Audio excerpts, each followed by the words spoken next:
Hi, I'm Real Mckie. And I'm Davey Bolt, and you are listening to the Wrong Bias podcast. And on our 50th show, Bolty has a surprise mystery guest, which ended up being a mystery to the mystery guest. We preview the Outdoor World Championships Down Under. We take a trip down the podcast memory lane. And we put Bolty in the mastermind chair as he takes his specialist subject, the rules of the game. Only kidding. His specialist subject would be the history of the cheesecake in the 1800s. Thanks as always to XX20 for the competition sponsorship and to Lean Succeed for their continued support. As always, thanks for your support and hope you enjoy the show.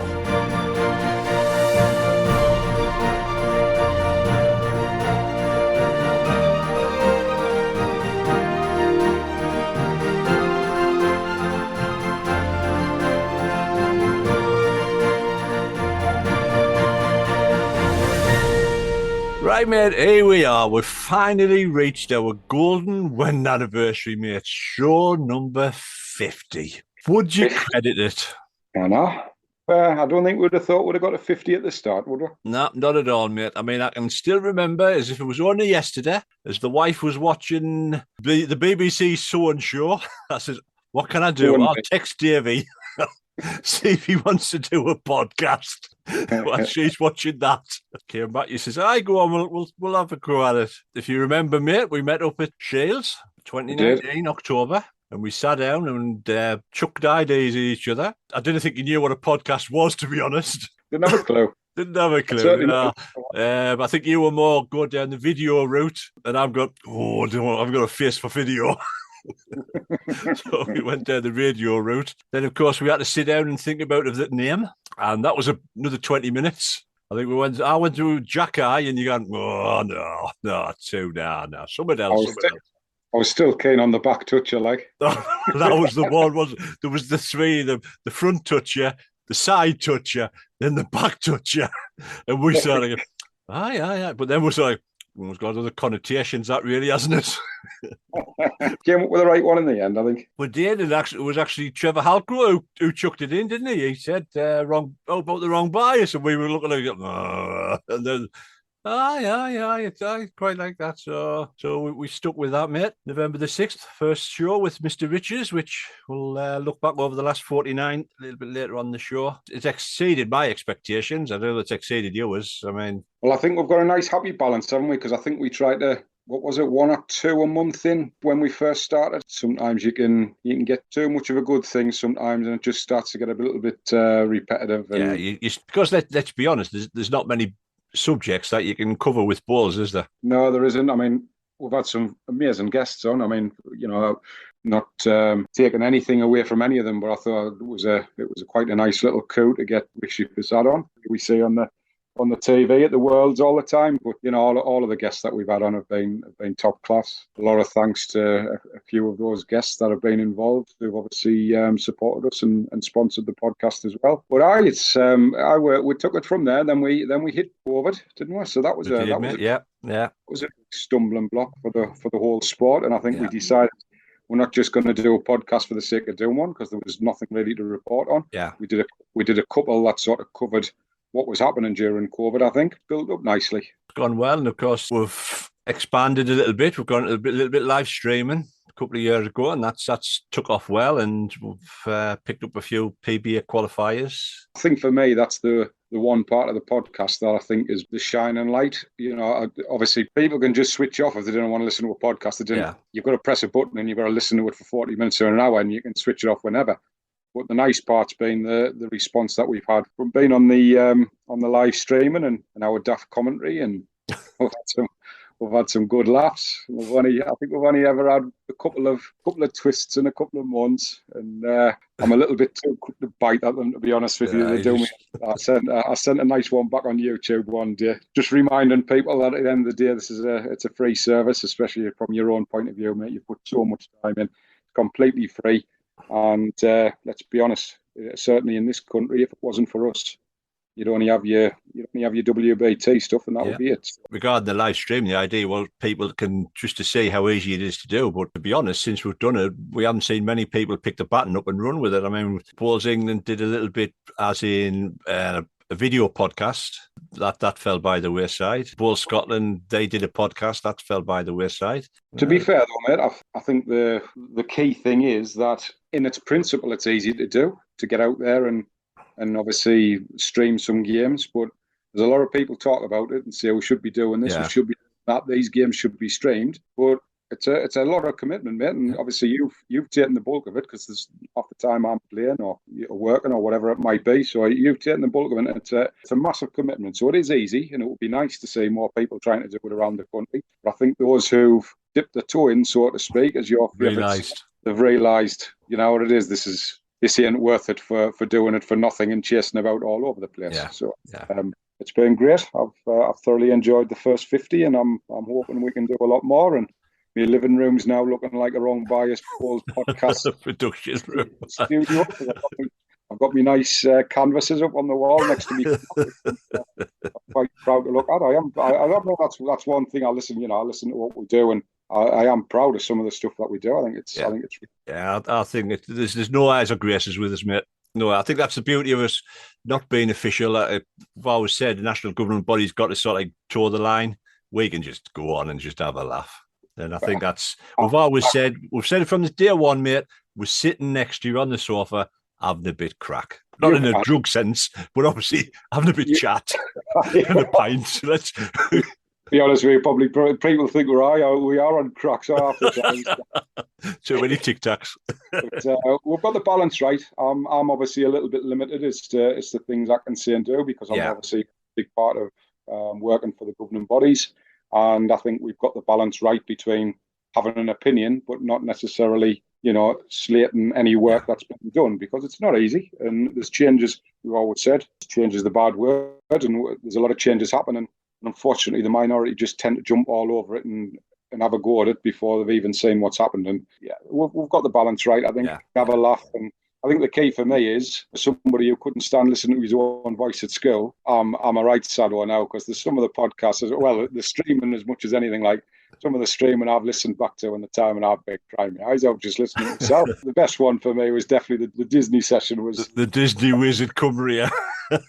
That's what we got wrong. That was our one complaint. Oh, you still got to stop going on like school kids, and let's watch some balls. That's when we went quiet for 2 minutes, and then we says, "Oh, son, bugger will carry on." We've even got our merchandise, mate. I mean, mugs. We've got the mugs, goodie packs.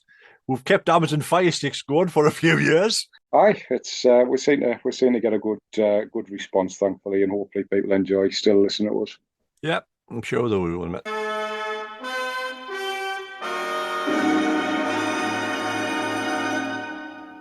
So our 50th show, the best person to have as the guest for the 50th show is the man who's made it all happen.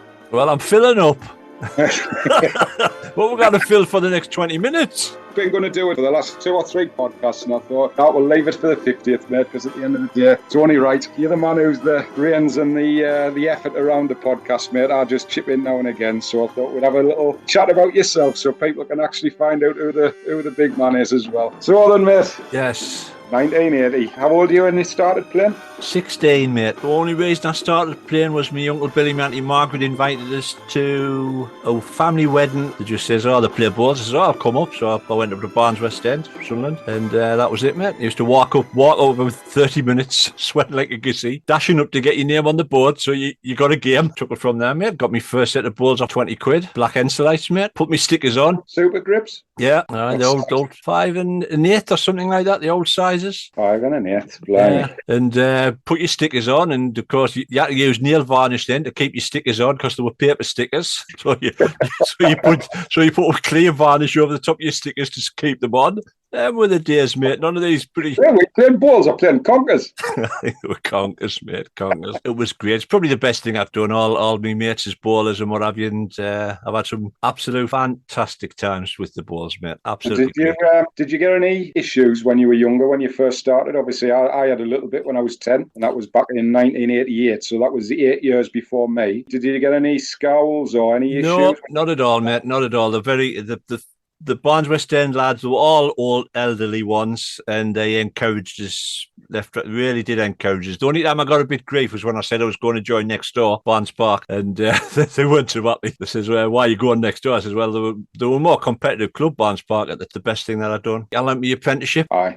Your dad played and all, didn't he? Did your mum play? My dad played. My mum eventually took the game up because she was sick of being in the house, I think. She eventually took the game up. The 80s for the women's side in the club was all very strict. Your dress code for the women was just ridiculous, mate. The 3 pleats at the front, 2 at the back, 6 inches below your knees. And back then, I was sort of like whites and greys. So it was if you were still at school. I've met some great fellas. The only problem is you become a professional mourner, not a mourner, because you tend to say goodbye to a lot of the lads that you've played with over the years. And I think that's just the one sad part of the sport that I've took up. Quite a few good friends that I grew up with, really. Definitely, yeah. It is a sad part of the sport, man. Like I say, it's I suppose in other respects as well. It's what we champion a lot as well. The fact that this sport can still be played up until your 80s and 90s. And you remember myself when I first started. Obviously, Brian Collins was the man who sort of really took me under his wing and started playing with him down at Barleymoor, and they lost him as well. And it is really hard, mate. And Davey recently, and it's a tough time, I suppose, in our sport. I think it's unlike any other sports, isn't it? I think the age that I'm at now, I mean, I'm 59 now, and so if I've started at 16, and a lot of those fellas were probably in the 50s when I started playing with, so you look at how many years now, you can imagine how many fellas that you've lost over the years to natural wastage. Is it? That's not a very nice thing to say, like, but the word that's used a lot in our work with development when we're going around to a lot of clubs, because this is what clubs don't quite grasp, is unfortunately you do get constant wastage all of the time, whether it be through illness, death, whatever it is, and this is why we were forever driving the fact that you kind of think about 2-3 years time, you've got to be doing it now and making sure that you're continually bringing people in to obviously cover those that you're losing. It isn't the nicest word in the world, and I always apologise when I use it, but you started when you were 16, England under 25 trial. I got one cap that was down at Wales. They had a one-off test against Wales. It was under 26s, and I went down. I played lead for John Lehman. Was it Bath or Bristol way, somewhere like that? I can't remember. But I got one. I've had a couple of trials outdoors. It's one of the most disappointments that I've had in the game is when I got a trial for England outdoors. How I got it, I don't know. I think it was on the back of when we won the triples indoors, to be fair. And I had a couple of trials. I really had a good trial. And I had Cliffy Simpson, my old mucker at 2, who skipped us for the count. And I bowled really well. We played Tony Alcock, Tommy Armstrong, and we tunched them by about 17, and really good game. I thought, I've got a bit of a sniff here. Anyway, on the Monday when they were going to name the team, I hadn't heard nothing, and Jimmy had heard he'd getting in. It turned out that rather than put us in, they moved Jerry Smythe. Actually, Jerry went from 3rd to lead, and that was hard to take at the time. That was because I thought, well, if I was going to get in, I was going to get in there, and I just thought, you bowl your pods off at the lead, and then they move somebody from 3 to 1, and you sort of say, well, that was my opportunity. I knew at the time when I didn't get it that was my opportunity to go. So that was probably one of my biggest disappointments within the sport. But this before or after your British Isles success? It was after. I think I got the trial on the back of the indoor, because I hadn't done a great deal outdoor, to be honest. County wise, I worked my way up from C team, B team, A team. There was a lad called Don Draper, who you'll remember. He did a lot for me. People didn't get on with Don, but he pushed me a lot, and I'm forever grateful for what he did for us. It is what it is, mate. As you can see, I'm over it. Yeah, I mean, you don't mention it much at all, though. No, I'm over it now. My time's gone. I'm 59. I'll play the game and enjoy it. And if I win, I win. If I didn't win, well, tough. When I was 16, I got turned over. I chucked the balls in the backyard. They'll be back. Get out. Get out, you rubbish. I think early doors, we all have that little bit of sort of fury inside yourself. I talk about things that Sammy Tolchard talks about a lot, and we talked about this enough. I've mentioned on a previous podcast, but it is one of the few sports. I don't know if there's any others, to be honest with you. There probably is out there. But you've got no control over your destiny. And sometimes the fury doesn't come from you playing badly. It's the fact that sometimes you can come off and you've had an absolute blinder and you lose the game. I mean, any other sports, snooker, golf, whatever it is, you play good stuff, invariably you win the game. Bowls, you can absolutely play like a superstar all game because you haven't got last ball or because they can do something that totally, changes ahead. You've got literally no control over the destiny. And I think that takes a long time to understand and gain the experience to understand that is the fact. And if that happens, yes, it's frustrating. Yes, there's games where people get a wick off balls left, right and centre. It doesn't matter what they do. Everything they do works for them. They're just the ones that stick out, aren't they? But then ultimately, as my favourite saying is now, with my own club or with whoever it is, it's like, we're not playing for the crown jewels. If we're playing for millions, then get frustrated. It's only the competitive edge that gets you sort of in that frame of mind, isn't it? We're probably both at that stage now. Well, me more so, and you're probably catching us up where we're sort of like, as you say, we're just, you win, you lose. Tomorrow's another day. Saying it yesterday or the day before, I think there's somebody, and I just sort of said, I'm still as competitive as I ever was. I still want to win. I certainly don't go on there to lose, but I've got past the point of if it happens, it happens. I just look at it. I must be getting old because I just look at it now and think, oh, it's champion. That's an extra day. I can spend some stuff in my new air fryer. Oh, my new air fryer. Cheesecake's no good in air fryers, apparently. Oh, no, definitely for after it, though. So obviously, you've disappointment of obviously the England side of things, and I know when I first came into the sport, obviously you were kicking about. I still remember the picture with your white shiny polyester jackets with the England rose on. Oh, was I? I've still got it. It's in the wardrobe. I've still got it. I can still get into it. Can I zip it? Can I zip it? Get it? Oh, you can't zip it, but you can get an arm into it, can you? I can get an arm into it, aye. But they used to give them jackets out, yeah. That was like Annie Dunham commented on Facebook the other day saying, I'm over the moon, I'm getting into a top from 2004 or something. And I went on and I said, that's a massive coincidence, that, because I can still get into the same socks I wore in 2004. Socks. In fact, I've still got the same underpants, I think. I can always remember coming up to Grindon, and I think I was young at the time. I don't know if it was Teddy Hall. Ted Hall. Eddie, aye. Or George Giles or somebody who was up at the club at the time. And he says, see that lad over there? And he was pointing at you. And he says, yesterday he was British Isles, or last week, British Isles champion. And he says, today, he says he wouldn't be able to he kind of put a ball within 4 foot. He says, that's the nature of the game, son. He says, always remember, he says, you can have your great days, but you can also have your bad days. Aye, exactly, mate. Yeah, you're not as good as your last game. Aye, exactly. Aye, with my next recollection of yourself as well, as you had a big part to play at Sunderland Indoor, which I know is still obviously close to your heart as well. It is, yeah. That was probably my second biggest disappointment as well. When I'd been a member, I joined the coaching side. Danny Bell, great legend of Sunderland Bowls, and Les Hart, who used to play at Barnes Park, two great names, joined a coaching set up there, and then they showed us how to go on indoors. And I just loved Crotery. I just loved it. The setup. I eventually went on to be club secretary and tried to keep the place open. And the final day in 2013 was a killer to do. Like, it was put on the buffet. The green was full and everything. And I got Jimmy Lambert to play the last ball at the leisure centre. The leisure centre were closing because the local council just let it go down rack and ruin for all. The indoor club itself was dry, the best place. But I got Jimmy to play the last ball, and it broke my heart when that I eventually turned the lights off, and it still hurts today, mate. It's still to think what we had and what we haven't got now. It hurts more for the people who used to play on the morning. You know, you sort of like the vets, and you wonder what they're doing now, because it used to be packed on the morning in the leagues. Yeah. And what the local councils don't appreciate is the other aspects of the sport. You know, the social side, the mental, keeping the old mental side going, thinking and what have you. And unfortunately, the council at the time, and probably the council still, don't take on board the benefits. But yeah, Crotery was an absolute big loss to me, mate, and I think it was a big loss to everybody as well.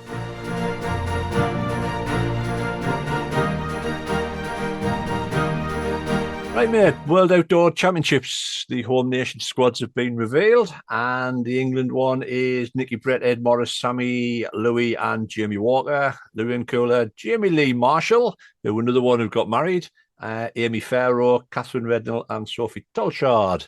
Obviously, Sean, Jamie, and Natalie Chesney not available. Best look at the Paris squad as well of Michelle White, Jenny Sanford, Flynn Kaiser, Jack Pullen, Alison Yerlin, and Stephen Hartley. Scotland's obviously packed with medalists from here, aren't they? Jason Banks, Ian McLean, Derek Oliver, Paul and Alec Marshall. The women, Emma McIntyre, Carla Bank, Claire Anderson, Caroline Brown. Paris squad, quick mention to Danny Porter. Of course, Darren Burnett missed out. I don't know whether it was connected, whether he was waiting for one last hurrah, but he announced his retirement. I know things change, and at the end of the day, not everybody's going to get in all of the time. Jason obviously has had a fantastic run in the World Championships recently, and he's also been playing out in the UBC, so he's got time out on the greens out there. So it was a shock to see Darren not in. I mean, Darren kind of knocked the lads right. His record in the sport is absolutely phenomenal. And again, I don't know whether the non-selection has prompted his retirement, but I'd certainly just like to say, as far as Darren's concerned, been a credit to the sport over the years as well. So it's a shame to see him retire, but he's got his reasons, and all we can do from our point of view is obviously wish him the best of luck going forward. And just he does a great job. I think he's great in commentary down at the World Championships. And if Darren fancies popping on a really, really good podcast at any point, then just give us a shout and we can have a chat. We'll oblige. We'll let you have a few more words like you did in commentary when Davey was playing Stewie. I didn't get a word in, mate. Didn't get a word in. He shut me up. He pulled me mic out. Anyway, the Ireland squad's named as well. I mean, like Gary Kelly, who's based in Australia. The women's side, Sean O'Neill, Chloe Wilson. The Welsh squad, Daniel Salmon, Jared Braid, and obviously Laura Daniels. Just a quick one. Obviously, we have touched on the subject of the amount of time that people have got to give up. Like Sir Lindsay Clark retiring from the Jackaroos. Do you think we're going to see more of that age group, sort of like saying, well, I've given me enough and taken a little bit of time away from the international scene? Yeah, I mean, definitely. I think, thinking of, Alex is, I don't mean this in a derogatory way, Alex has been around a long, long time. Obviously, because he was very, very good, obviously, at a younger age as well. And he's to, be just a choice for every championships, which is completely understandable because of his record. You look at Willie Wood, who kept playing, and he's still playing international bowls at, I don't know what age it was. I'm not even going to take a guess because I don't want to be, again, derogatory in any shape or form. But I think that era, and I think eras before that, I've always hoped that this sport would get to a point where there was potentially a living to be made out of it. I was very shocked a few years ago when I saw Stewie Airy had retired and stopped playing. Yeah. But again, it's for exactly the same reasons. He's got family. I couldn't have done what the elite team for England did last year with regards to commitment, going down weekend after weekend after weekend for get-togethers, test matches against local squads and things like that. It was a busy-ish time when I managed to get in. Bearing in mind that was my first ever sort of hurrah at the elite level side of things. So it was a big shock for me to obviously make the team. But at the time, I probably was playing well enough to just about get in ahead of some obviously top-class players. But even then, I mean, it wasn't half of what the guys are having to do now. And I just couldn't do it. And that's the biggest thing for me. The commitment side of things is just my own time and life and family and, partner, etc. far outweighs what going and getting a medal at a championship does now. And I think there'll be a lot more understanding from those families or partners, wives, whoever it would be, if you were living in a big, nice house and providing for the family and providing for the kids and knowing that you're secure for the rest of your life. But ultimately, this is why, to drop a name in there, this is why Andy Thompson, who's been at the top of his game for years and years and years, is still out there and still working for Taylor Bowles. He ain't a life-changing amount of money out there to be able to sustain your life, really. Yeah. It just amazes me how the elite squads or players just find the balance between home life and work. It's just amazing. I don't think there is a fine balance. I don't think there is a balance, to be honest with you. I think you've literally just got to say to yourself, this is what I want. I want the opportunity to perform at probably the highest level in the sport that you're ever going to get. Amazing time when you get there. It's like, it was one of the best experiences I've had in the sport. Just the biggest thing for me was walking in the stadium for the opening ceremony. It's like nothing you'll ever experience in the sport ever. Walking in front of what was 50,000 people, I think it was. It's just class, and I'll never forget that. But would I put myself through it all again just to get that experience again? you've got to literally either just be in that frame of mind of saying, right, this is going to be my life for the next 3 or 4 years, and I'm going to put everything into it, and I'll have to go to everything that's thrown at it. I'll bet you every single one of those players that's in the elite squad, as soon as another weekend's coming up, going, I've got to get down there. I'm just going to be chilled with this. But you turn up there, you chuck your balls, you try to play at the best level you possibly can. And it's like the one thing you're looking forward to, I certainly was, when you got there, was the moment they turn around and say, right, get yourselves away, we'll see you later, we'll see you in the next one. Happy days. Whoosh. Where's Bolty? He's away. He's halfway up the A1.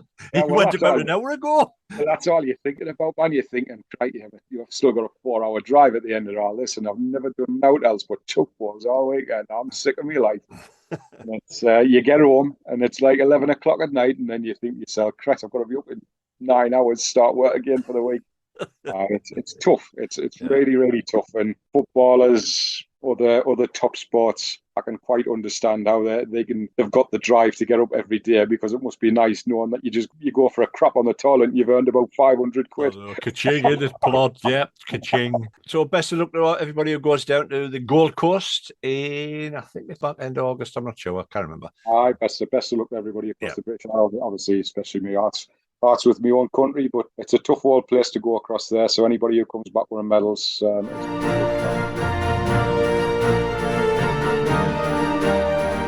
Right, mate. So as we know, it's our 50th show, so I thought it would be nice just to go back over a few of the previous podcasts. We've had a good variation of guests out of your little black book, gone from Mark Casey to royalty, Sir Alex Marshall, MBE. I'm sure little did we both know that the words Leonelli and Izzy Wynn would get such a reaction. I still say to this day, Leonelli, I'm sure it's Lee. Silent C, there's not even a C in it. Did you say, you mean Clonethley? No, not what you're on about. Oh, dear. Gary Hood's battle to fitness, mate. I thought that was a lovely little tale. Nicky Brett coming on talking about that shot. And of course, our 6-minute chat with David Corkill, who at the end of that 6 minutes said, is Bolty coming on? And he was actually talking to you.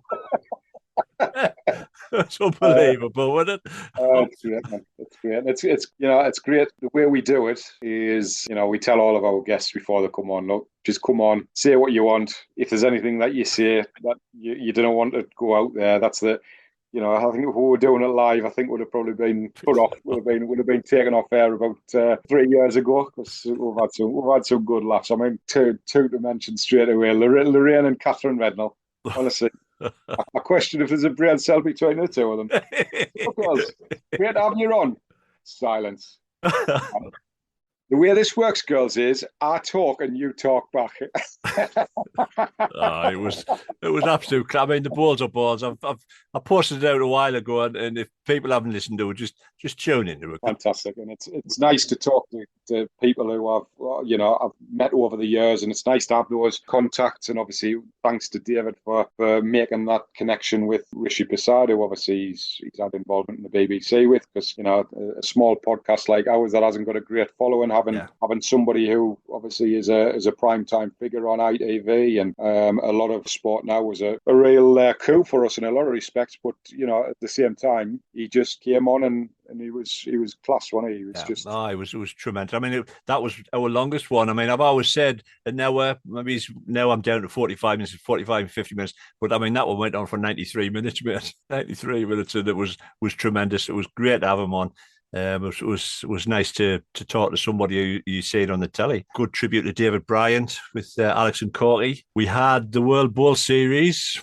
We asked Mark Courtney on for a 20-minute chat, which turned into 80 minutes. And it was probably my best bit of editing that I've ever done to get it down to 25 minutes, mate. And it's sort of, again, it highlights the fact that we're not scared to broach anything. Obviously, World Series Bowls was quite a major thing for a lot of people, because there was a lot of money lost from entries from that. And we got Mark on and talked about exactly what the situation was. Some people might like that type of thing. Some people might just prefer listening to the different Bowls guests. And, we even did that one, Arthur Wharton, which was a little bit off topic with regards to Bowls. I've always liked to think that we don't necessarily always have to ram Bowls down people's throats. It's nice nice to put a bit of variation on. And the simple fact of the matter is, as we've always said, if you like that type of thing, great, please listen to it. And I think I'd love a little bit more is a little bit more interaction from those who do listen and come on, and even if they come on and turn around and say, yeah, I was crap this one, lads. Poor on that one. I was absolutely rubbish. I was listening for 5 minutes, switching up. We don't mind that type of thing, and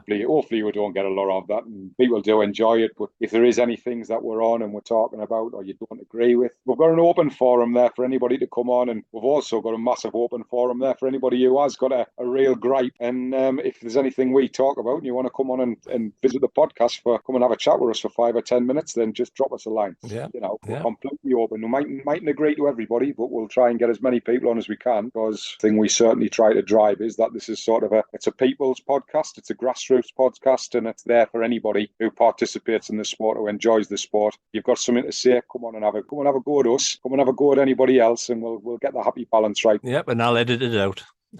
Exactly.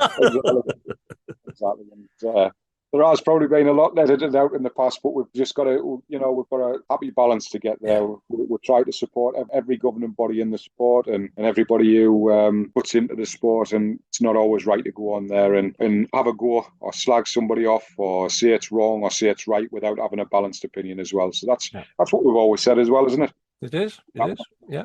Anything we discuss, if it's there to be proved wrong or proved right, get yourself on and just come and absolutely tear us a new one, because we'd love it. We love it. Yeah, come on. We've also covered disability balls, and we've had a ladies' night. The disability balls, we've done it with streaming as well. But the Bob Love streaming was great against Brian Bolty up at Stanley. Anybody who hasn't seen it, I recommend it. What people don't realise is the titles of these podcasts. They didn't just spring up out of nowhere, Mr. Bolt is the man. Just a couple of springs to mind. The best a man can get for Les Gillette. Yeah. And the recent one, it's a hard knock life for Annie Dunham. Andy's favourite, the Beatles. Let it DBE.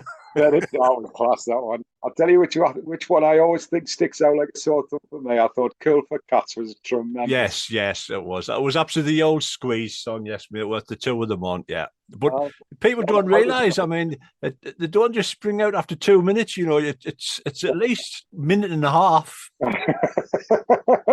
I said, what we're going to call this one, mate? Then I'll come back to you and I said, how do you fancy this? And he comes back, right, we'll have that.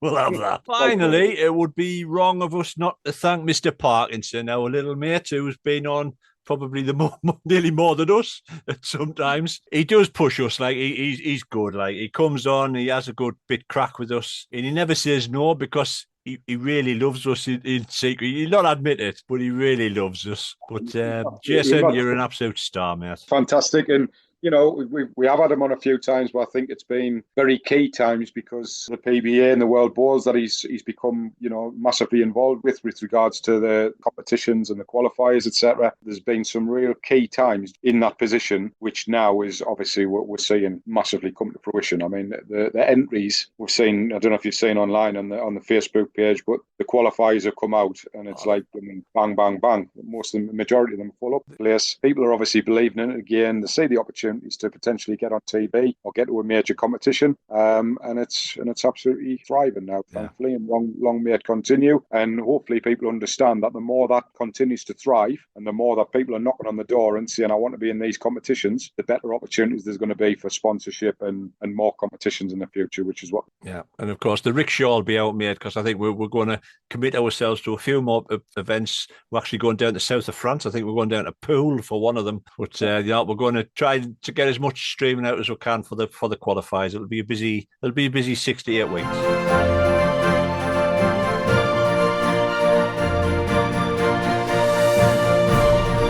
And for you, again, obviously, a big part of this was I've always talked about a lot of the commitment and the things that you do within the sport. You used to run your magazine there as well, wasn't it? Which you used to do a magazine called Hit It Hard. Paper version of this podcast, wasn't it? It was, it was. I always remember taking the magazine home because I'd seen a joke that you put in there, which was sometimes a little bit riskier.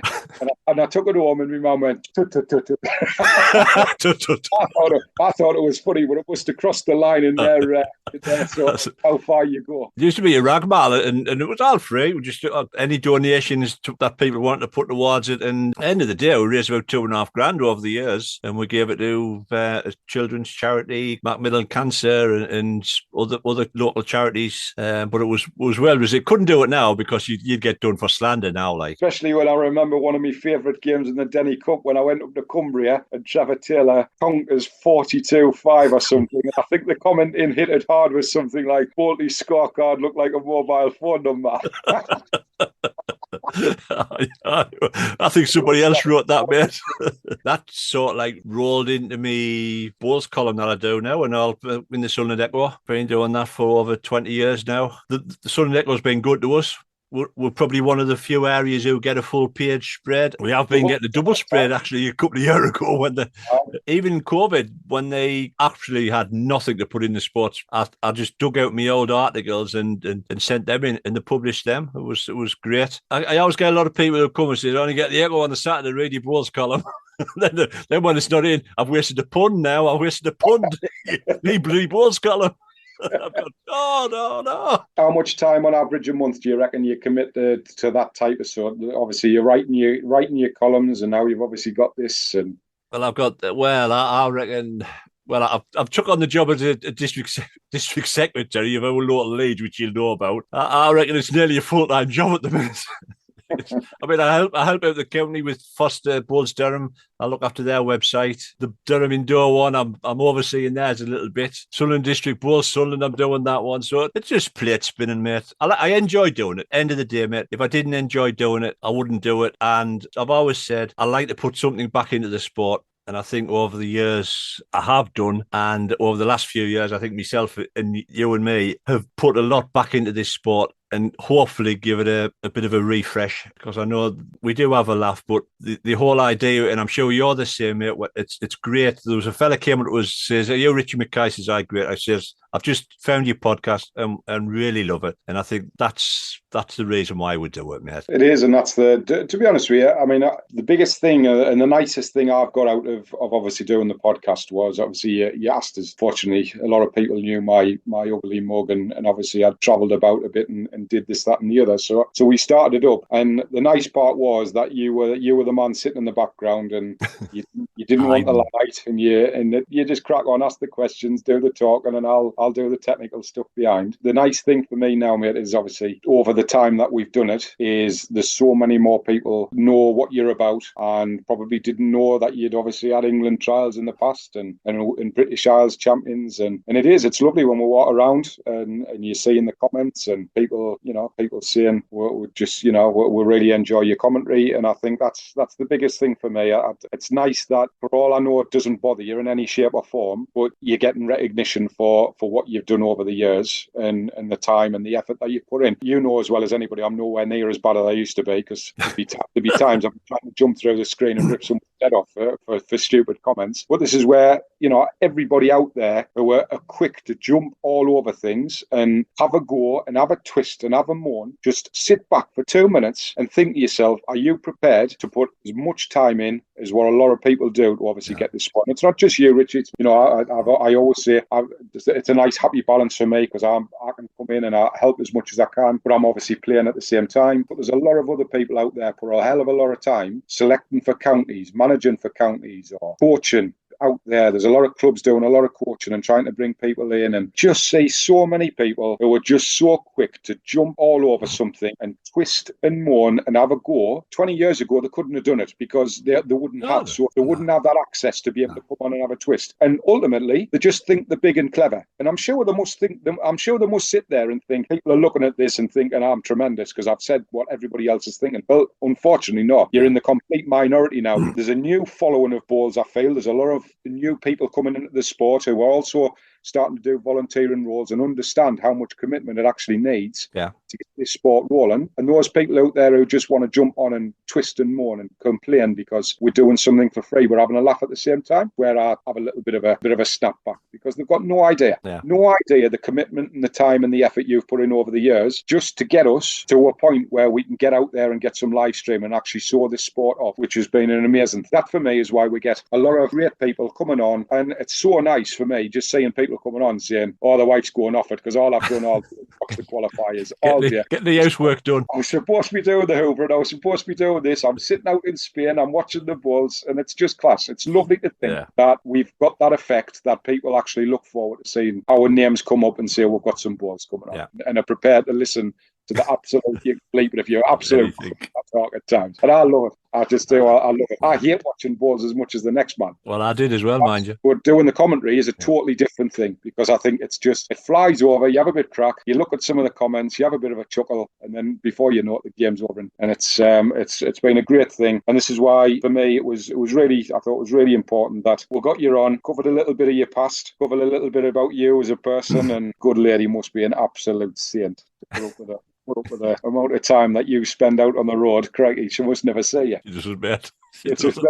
Maybe that's a good thing. You know what it is? She's just getting us to. She's just invited on this family life tracker or somewhere. The track you where you are. Yeah. Do you want to be added to the family? God, I don't know whether that's a good thing or a bad thing. Any other wife would have probably thought you've had about 16 affairs by now. The amount of time you're out on the road with balls. I know. No, she has been good. I must admit. I have. I mean, you know, you've got to be committed to the sport, and that has possibly over the years, it's sort of like taken up a lot more of my family life than I've probably, looking back, I wish I'd spent more time with the bands. I mean, the bands are 23 and 25, but it is what it is, mate. I enjoy it. They've let us get on with it. No use looking back, mate. No. Looking back.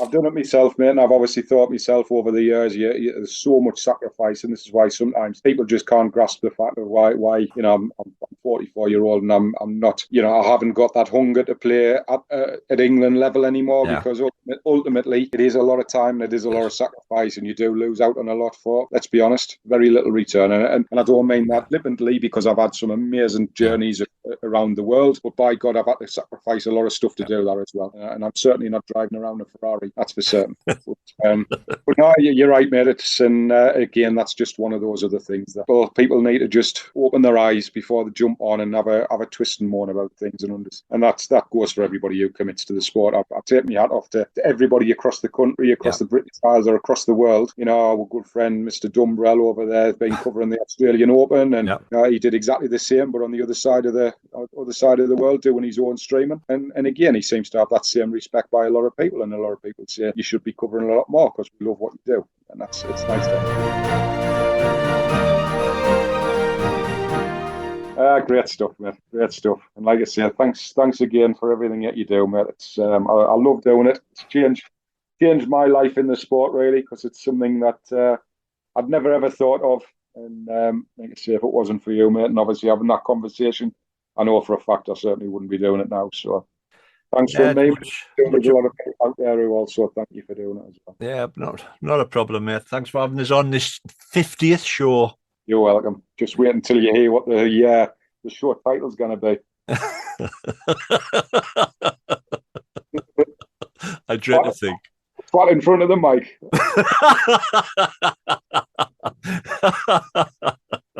I'll leave that in. I'll leave that in. Get a complaints. I'll have to put an 18 rating on that one now. Right, mate, as it's our 50th show, and decided to have Bolty's quiz on the rules, because he knows everything. Every bowler knows every rule of the rule book. So, got 5 quick ones. I'll do a pause at the end. You want to see him, his head's in his hands. His head's in his hands. Right. I'll put a pause at the end so people at home can have a little guess at it. Right, here we go. Right, this one's called the easy peasy question. And after how many years do you need to get your balls tested and stamped? 10. For anybody at home, I'm guess. The not so easy question. If a game has been stopped because of darkness or any other valid reason and continued to another day, can a player use a different set of balls to the set they used during the game? Yes or no? No. And the people at home? Now the next one. Now I should know this one because Jason Parkinson told us question. Right, what is the minimum distance of a rebounding jack? Is it 18, 20 or 21 metres? 18. People at home? Right, and the fourth one. I wish I should stuck in a school question. As you'd see, they're getting harder. What is the distance in metres when you can declare a dead ball? Is it 14, 18 or 20 metres? 14. People at home? And finally, it's the right. I'm not playing any more question. This is a killer, this one. The recommended angle of the bank side is 90 degrees. But what is the recommended angle for an inward sloping bank? Is it 25 degrees, 35 degrees, or 45 degrees? 45 degrees. 45 degrees. People at home? Right, so here we go. The easy peasy question. He got that one right because obviously he does a lot of trips up to Edinburgh to get ball stamped. 10 years, he's spot on. Second one, if a game has been stopped because of darkness, any other reason continue, another player can use a different set of balls to the set they use during the game. The answer is actually yes, he can. And that's in rule 29.3, changing balls. That's ones apiece. This next one, now I should know because Jason told us, what is the minimum distance of a rebounding jack? Is 20 metres. You said 18. Is it? Aye. So you got that one wrong and all. I'm not hiding behind the screen here because I'm getting the questions wrong. It's because the battery's low and low on the laptop. Oh, the batteries. Oh no, good iPad moment. Plug it in. Get it plugged in, hurry up. Boo. Just get this charger out the bag, folks. Didn't panic. I'm back. He's back anyway. You got that one wrong because you said 18 and it's 20. Easy mistake to make. Useless. Right. Next one. I wish I stuck in at school. What is the distance in metres when you can declare a ball dead? It's actually 14 metres. So you got that right. And the last one, the knacky one, the hard question. The recommended angle for an inward sloping bank is 35 degrees. Oh, fuck. So anyway, I mean, to get one, you got that one right. You got that one right. I got 3 out of 5. So you know everything. I was only just thinking yesterday, I'm going to have to send Umpy, Alan Thornhill, who's another one of our previous guests, a question. See if you can answer this one. Oh, then. Who gets the decision as to which direction you replay a dead end in? If you don't agree, the balls go back. Is that what it is? Yeah, if you don't agree. It doesn't matter who kills it or who threw the jack first. You've got to agree, otherwise it goes exactly back to the way you've played to kill it in the first place. I think so. Alan Thornhill, if you're listening to this, please send us an answer. Send us an answer. Right, there you go, mate. 3 out of 5. I suppose you've done all right. Well, it was like the blind leading the blind. Bolty waving his phone at us. I haven't got a clue what's going on. You don't get this on this morning. Is everybody okay? He's our guest on the phone. 2 seconds. Can I see? Yeah, go that way. Go that way. Other way. Still can't see your phone. He's on the phone. He's not on the phone. Can't hear him. Can I hear the music? No, can't hear the music either. You got it near your mic. I've got it right next to the mic. Is it playing? 2 seconds. No, I still can't hear it. How can you not hear that? Can't hear it. There's not even now coming down. Is there someone playing at your end? Hold it right in front of the mic. Right in front of the mic. Is right, it? you just got to add it in. This is your life theme tune. Oh. You're the guest tonight. I'm the guest tonight.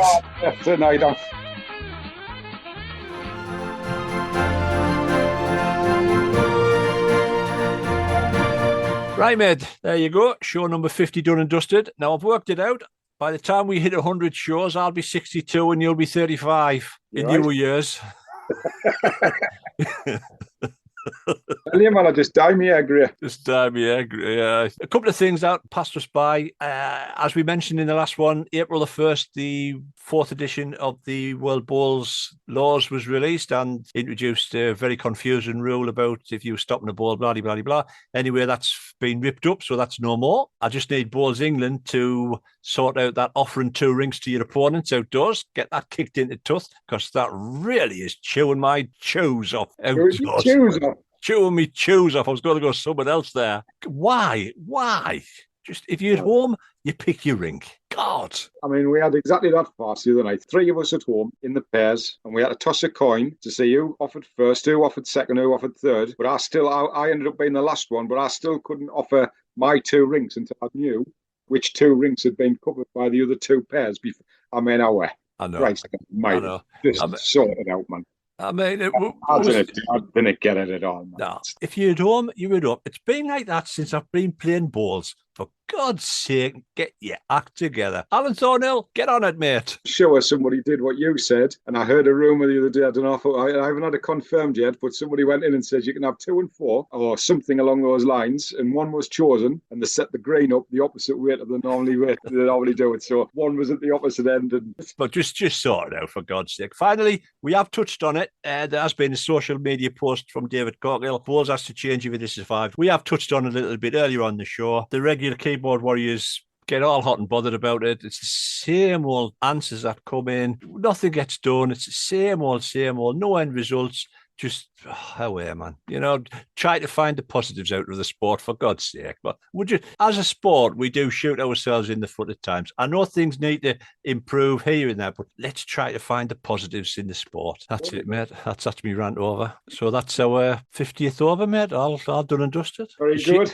It's a shame the guest couldn't turn up. Well, we've got the best guest of the lot, mate. So here we are, folks. Thank you very much. We hope you enjoy the podcast, and as always, thanks to our sponsors of these competitions, XX20, everybody who sponsored us over the years, Alex Marshall Bowls Sport, Bowls is Bowls, and Lean to Succeed. Of course, finally, mate, a big thank you to you. You've been hoarding the plaudits onto me, but without you, mate, the podcast wouldn't be it, because you're the name. You've got the opinions that people take on board, and it's been an absolute pleasure, mate, the last 50, and here's to another 50. I don't have to take them on board. I think you might be stretching it there. They're probably going, oh, here he goes again. He's off for one again. Talk about snooker and talk about golf again. No, he's a dart snooker. God, here we go again. Right, folks, thanks very much. Hope you enjoy it. Thanks, mate.